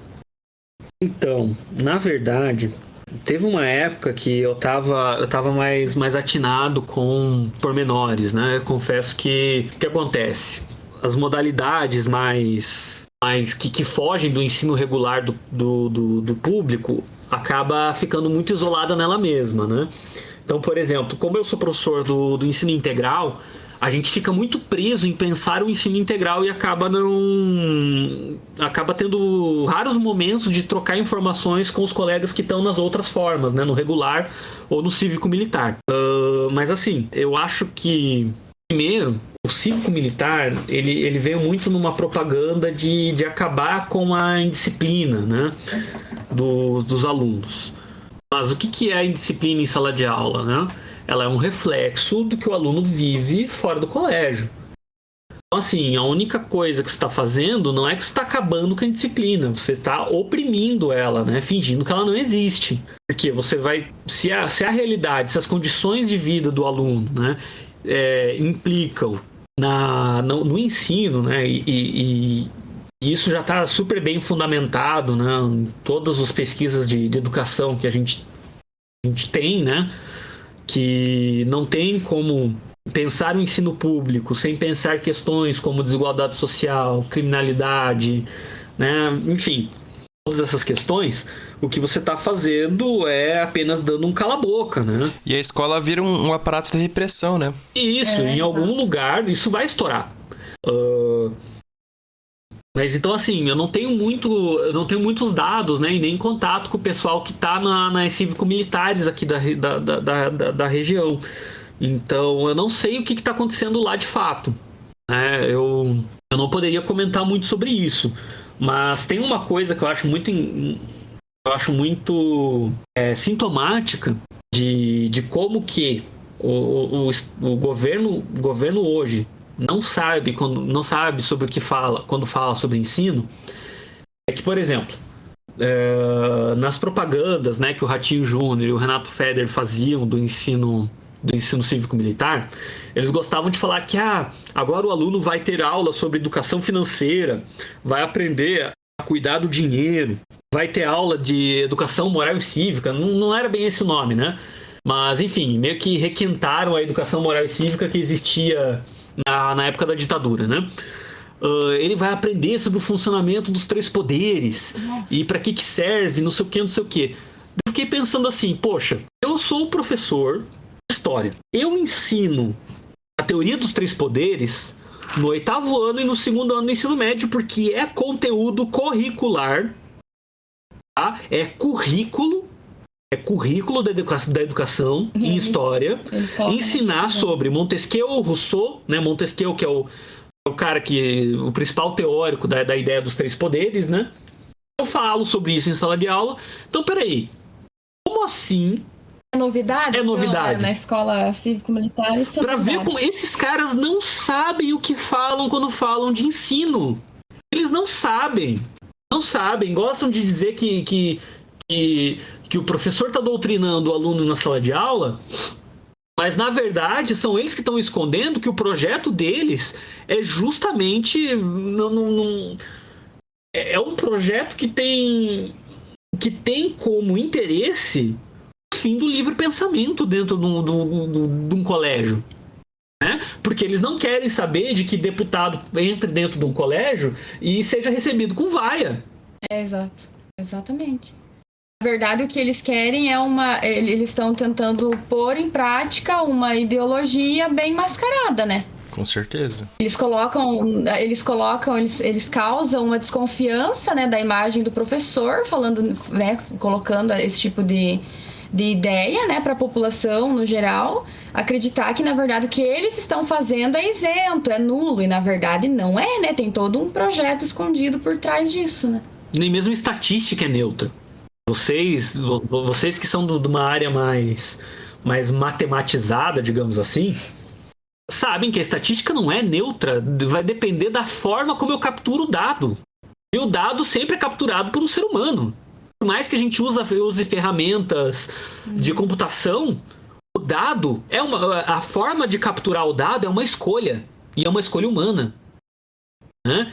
Pensar que existe ciência neutra é retornar para a época do século XIX, né? Dos primeiros teóricos da ciência que achavam que era possível, né? uma ciência mais objetiva, né? que cai por terra, né? Depois de um tempo, não no sentido de que a ciência não tem objetividade, mas no sentido de que a ciência ela sempre é um estudo de seres humanos para seres humanos. E se você está envolvendo seres humanos, ela sempre vai ter um fator subjetivo, né? Ninguém escolhe pesquisar uma coisa de forma neutra. Nós escolhemos aquilo que nos interessa, né? Tudo tem interesse. E você fingir que algo é mais desinteressado que outro, né? É justamente porque você quer mascarar os seus interesses. Pelo menos, né, quando a gente fala que nenhuma ciência é desinteressada, pelo menos eu deixo ao meu leitor, né, no caso aqui do podcast, a quem está nos escutando, da onde eu estou falando, ao invés de fingir que eu falo de lugar nenhum. Ou ocultar o lugar de onde eu falo, né? Quem que é mais... Nesse sentido aí, a gente é fácil de perceber quem que é mais charlatão. Eu, pelo menos, falo, eu estou me posicionando a partir de tal e tal e tal coisa. Agora, quem fala que é neutro, está escondendo de onde fala. Eu, pelo menos, mostro de onde eu estou falando. E acho que só para nós finalizar, que sim, talvez o episódio já esteja longo e talvez fique um pouco mais longo, eu queria comentar que pedir para vocês comentar um pouco também sobre a participação da sociedade no ensino público. Porque há uns anos atrás aí surgiu mamadeira de piroca, surgiu livro de sexualização infantil nas escolas, tudo, e assim... Kit gay. Esse boato, né? Não que surgiu isso, mas essa história toda aí que foi divulgada, que, ao meu ver, era uma coisa tão simples de ser resolvida, que era o pai simplesmente ir na escola do filho, entrar na biblioteca da escola do filho e ver se esse livro estava lá dentro, sabe? Então, acho que isso reflete um pouco da ausência da sociedade dentro da escola pública. Eu não sei se vocês percebem isso também. Eu só queria... Vou fazer um adendo na pergunta do Luiz, que daí a gente consegue fechar, acho que de uma forma bem legal. Nesse sentido, o Rafael falou lá no começo que muito se fala que antigamente que era bom, por causa disso, por causa daquilo, porque na época da ditadura não tinha isso, não tinha aquilo. Então, vocês acham que, na opinião de vocês como professores atuantes, vocês acham que o ensino tá melhor, tá pior, melhorou e tá piorando, né? Que engloba tudo isso, essas questões que o Luiz trouxe também da mamadeira de piroca e afins. Então, gente, essa questão aí da participação da sociedade, ela é muito complicada, né? Falta muito diálogo mesmo entre escola e sociedade, apesar da gente ter, por exemplo, a questão da gestão democrática, né? Dentro da escola, a gente cobra, né? A participação dos pais e tudo mais, mas assim, é muito complicado, porque como eu disse lá anteriormente, né? Devido a até mesmo questão de desigualdade social, muitas vezes o pai do nosso aluno, ele não consegue mesmo participar, né? Então isso daí também gera essa falta de comunicação, digamos assim, de ambas as partes, né? E essa questão aí do livro de sexualidade e tudo mais, isso é muito difícil, assim, porque eu ouvi muito, né, assim, ouvi comentários de familiares, né, de famílias falando esse tipo de besteira, mas a pessoa nunca foi na reunião da escola, nunca foi retirar o boletim do filho, né? Então, assim, isso é muito complexo e não é por falta, né, de chamado da escola, né? E é sempre cobrado e pedido a participação dos pais, né? E a gente não vê isso acontecer. E está muito ligado também à própria desvalorização, né, do ensino e também a essa questão, essa estrutura social, né, que a gente está inserido. Então, isso é muito complexo, é um problema muito sério, né, e que só agrava, né, esse tipo de história, esse tipo de mito. Então, olha, gente, é algo assim que faz a gente perder o sono, né, dentro da nossa realidade, assim, como professor. E essa questão ali do ensino, né, eu vejo assim, a gente teve muitos avanços, né, nas últimas décadas, assim, só que agora parece que a pauta é retroceder, né, em muitos sentidos, seja, por exemplo, escola sem partido, a própria BNCC, parece que a gente deu, assim, 3 passos para frente e agora a gente está querendo dar 4 passos para trás, né? E isso, se tratando de ensino, é muito sério, porque como o Rafael tinha falado em algum momento aqui da nossa conversa, o ensino, ele demora muito para a gente conseguir ver o resultado.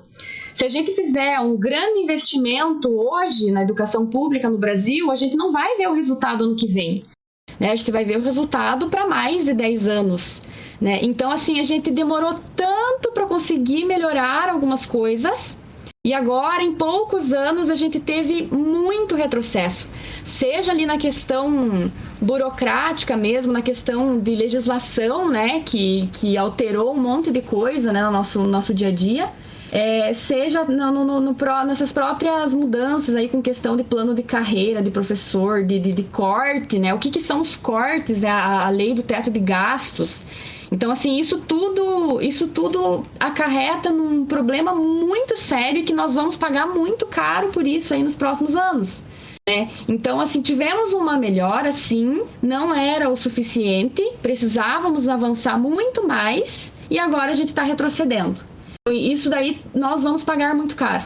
Com certeza. E assim, chega a doer, né, de ver todo dia aí a gente vendo notícia de corte de verba de universidade que vai fechar, a gente que tem essa vivência de escola, sabendo quanto que tá difícil conseguir desenvolver o trabalho, né, todos os problemas que vieram com o ensino remoto, enfim, é uma enxurrada de problema, né, que é jogado e que às vezes sim parece que a preocupação é só do profissional da educação, né, porque, por exemplo, quando a gente faz uma greve reivindicando que a gente tenha mais hora de atividade para dar uma aula de qualidade, reivindicando que a gente tenha menos aluno por turma, porque quem estiver ouvindo aí, que já tiver, que tenha estudado aí no ensino médio ou fundamental, numa sala com mais de 50 alunos, sabe a dificuldade que é você conseguir aprender numa sala pequena, né? Muitas vezes sem ventilador, e você conseguir fazer lá 5 aulas, né? Dentro de um ambiente desse, sabe muito bem o que isso significa no seu rendimento, né? Então a gente levanta bandeiras, a gente briga por vários pontos, né? Inúmeros, né? Isso são só exemplos bem pequenos que eu tô trazendo, e a gente vê que a gente não tem apoio da sociedade, né? A gente não tem esse apoio, assim, os pais, nossa, o professor abriu a boca para reclamar, é porque é vagabundo, né? E os políticos, eles alimentam muito isso, né? E aí a sociedade comprou, infelizmente. Então, assim, pra gente conseguir um diálogo com a sociedade, olha, vai ser muito chão, é muito trabalho aí, olha, é desgastante, a palavra é desgastante. Então, sobre essa questão da participação, né, da gestão democrática e tudo mais...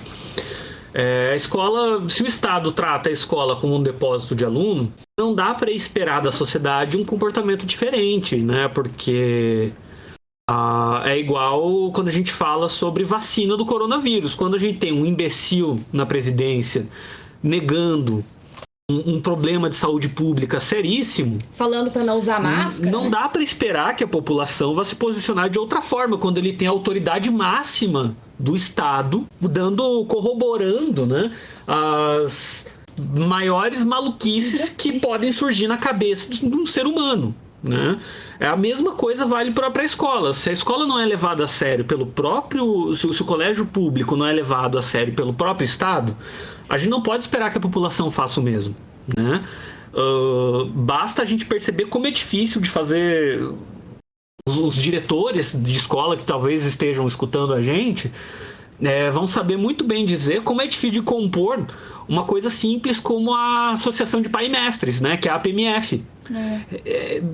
Nossa, é dificílimo de você ir atrás de pais para participar. Tem que implorar, né, a participação. E assim, só para encerrar, né, a parte a questão da mamadeira de piroca, eu tenho um relato que não é sobre mamadeira de piroca, né? Mas que aconteceu comigo quando eu dava aula numa cidadezinha aqui perto de Laranjeiras do Sul, chamada Marquinho. O prefeito foi na rádio, supostamente comunitária da cidade, da qual, na verdade, ele manda e desmanda, né? Que só é comunitária no papel.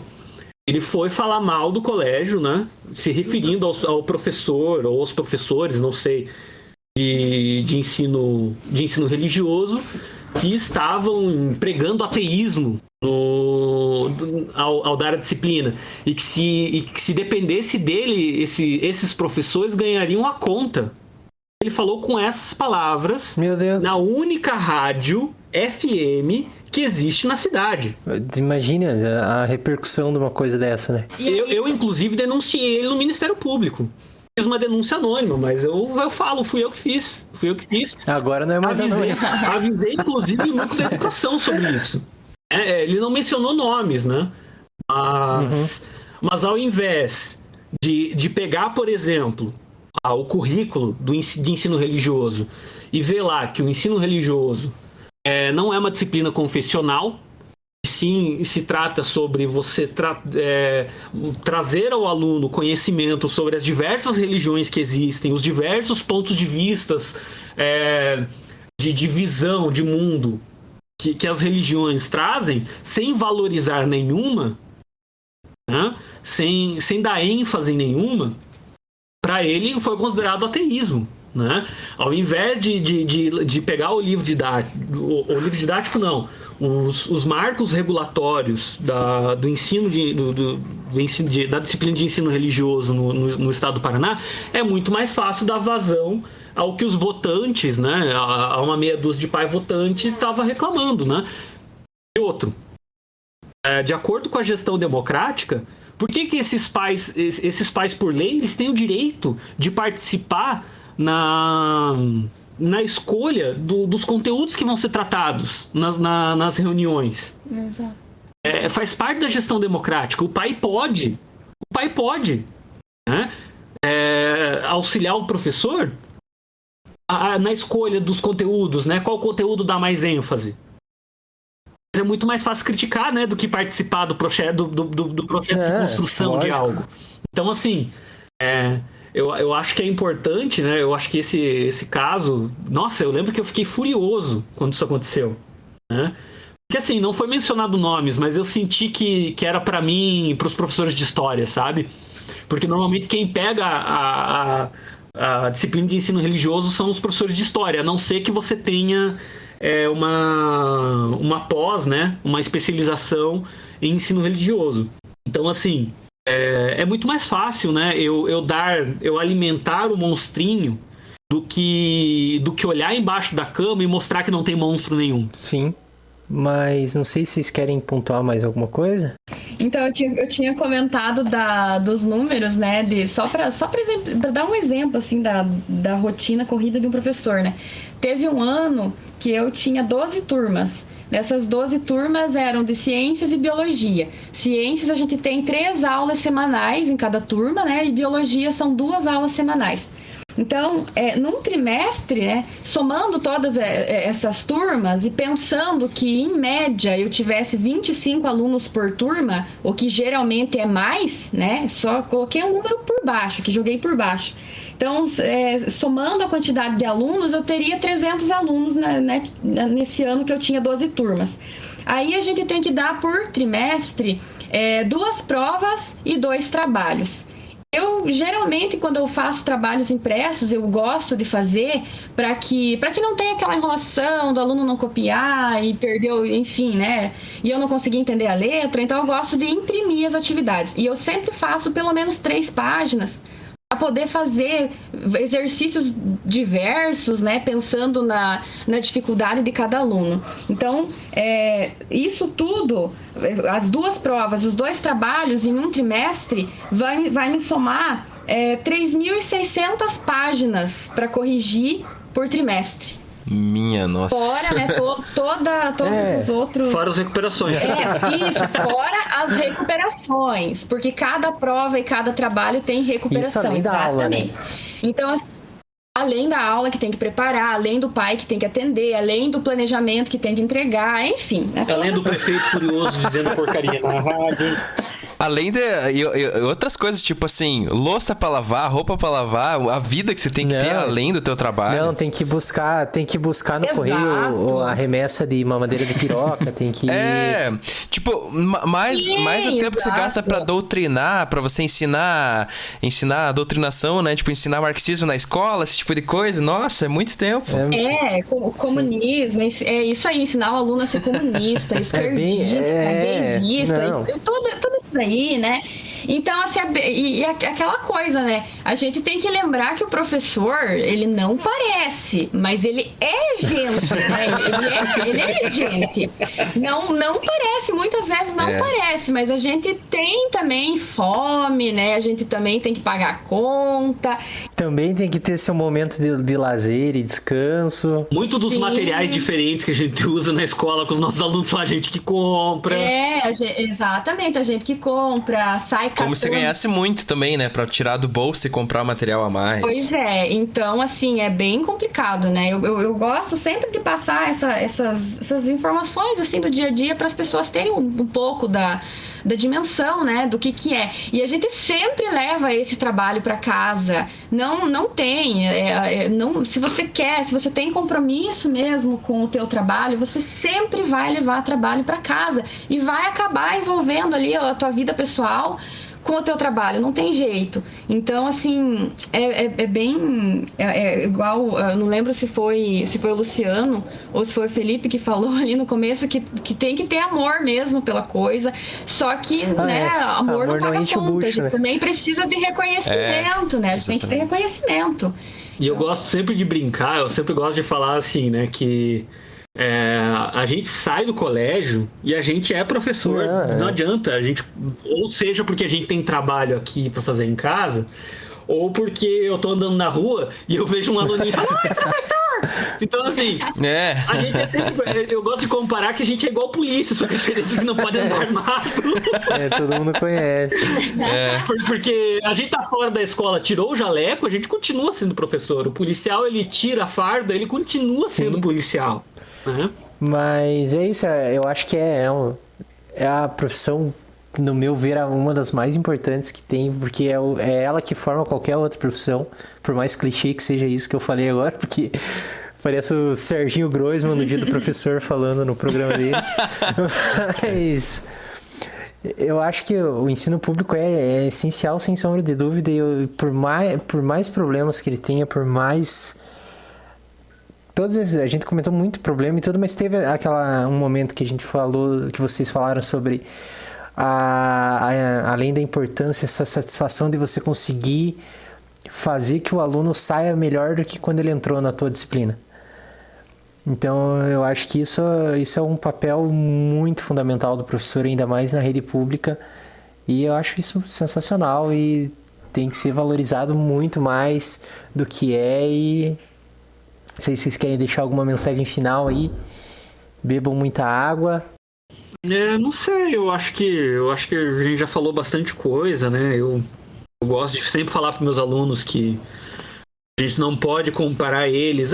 Porque o sexto A é melhor que o sexto B, né? Eu sempre falo, gente, eu tenho que comparar vocês com vocês. Vocês entram de um jeito, vocês vão sair de outro. Esse outro jeito tem que ser melhor do que vocês entraram, né? Eu acho que é um pouco isso, né? A gente tem que valorizar o que a pessoa traz, né? E o que ela consegue entregar, né? Se ela entregou mais do que ela estava entregando antes, já é um avanço, já é uma vitória, né?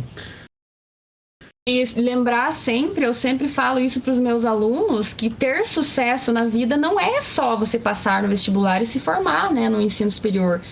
O que é sucesso na vida, né? Então a gente tem que valorizar sempre, né, aquilo que o ser humano pode oferecer de melhor sempre para a sociedade, né? Não apenas pensar nessa questão aí de aprovação números. Exato, ele só vai ser bom, aquela escola só vai ser boa se ela aprovar um monte de aluno, né, no vestibular. Então, assim, é isso, assim, e apesar de todos esses problemas, é muito gratificante e, assim, hoje eu não me vejo fazendo outra coisa, assim. Antes de entrar na faculdade, eu até pensava em outras profissões, mas aí a gente vai entrando, né, nesse universo e a gente vai se envolvendo e hoje eu não me vejo fazendo outra coisa. Vejam bem, né, apesar de todos esses problemas aí que a gente falou. Então, Mas vou agradecer a vocês, muito legal esse papo. Com certeza a gente vai refazer esse convite para outros assuntos. Até porque o assunto não acaba aqui, né? Tem muita coisa ainda para discutir da própria escola. Nossa, tem, exato. Pois estamos aí 2 horas e só, se for ver tudo que eu planejei de comentar, eu não falei metade do que eu queria, mas... mas... Viu? Vocês entrevistaram o professor fala demais, gente, a gente ganha vida falando. Mas muito bom, eu acho que tá, em questão de conteúdo tá muito bom, bem show de bola. A gente quer agradecer, né? Agradecer o convite e dizer que sempre que quiserem marcar outras conversas, estamos aí. E é muito legal, né? Esse assunto realmente rende. Mas muito obrigada por lembrar, né, dos nossos nomes aí. Espero que a gente tenha contribuído, que a gente tenha deixado aí a faísca, né, no coração das pessoas, né? Que as pessoas pensem e reflitam, né, sobre o assunto também. Para usar a palavra que os neoliberais usavam, né? Que a gente tenha conseguido conquistar mentes e corações. É isso aí. pro lado mais divertido da força. Mas, né, eu acho que é agradecer de fato, né? O trabalho que vocês estão fazendo, eu acho que é muito importante. Eu acho que são necessários que existam mais espaços assim, né? Nossa, com certeza. De divulgação científica, né? É extremamente importante e é uma honra, né? E sempre que precisarem, podem contar com a minha participação. Muito bom.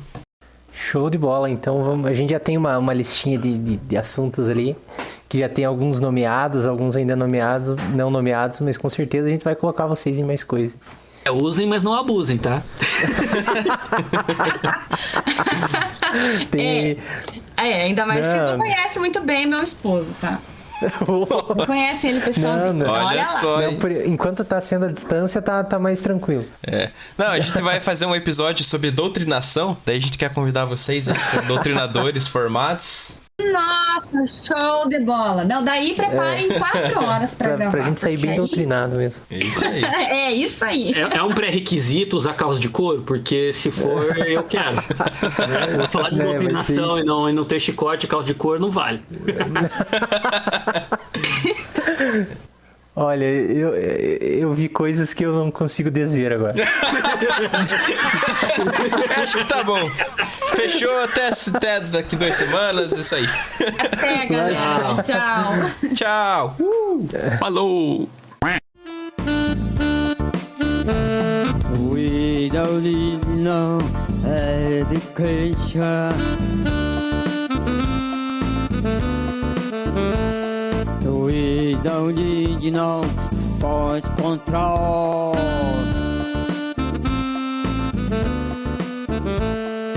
Dark sarcasm in the classroom.